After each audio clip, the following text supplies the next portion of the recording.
So I'm going to show you how to turn on the heated seats in your Tesla Model Y or any Tesla that you have. The principle is pretty much the same. You're going to press these numbers here. So this brings up the AC menu. So you're going to press this and it'll bring up this section here.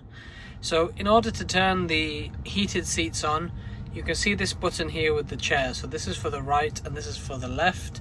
You can see that it's already on the right driver's seat because there's 3 lines there. So if you want to reduce the heat, you just press it and it will reduce it by 1 level. Press it again, it reduces it by another level. Press it again and it turns it off. When it's like this and you want to turn it on, you can press the on button like this. You can just press it once and it'll turn it on. And for the passenger side, it's on the left side. So if you want to turn on the heated seats for the passenger, you press it like this, so it's on level 3. If you want to reduce it, you just press it like so. Now the Tesla Model Y Performance has heated seats for the rear passengers.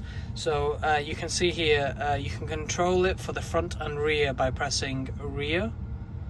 And you can see if you want to turn it on for this seat, you can do so. For this seat, you can do so. If you want to reduce the level, you can just reduce it by tapping it. If you want to turn them all off, you just press all off.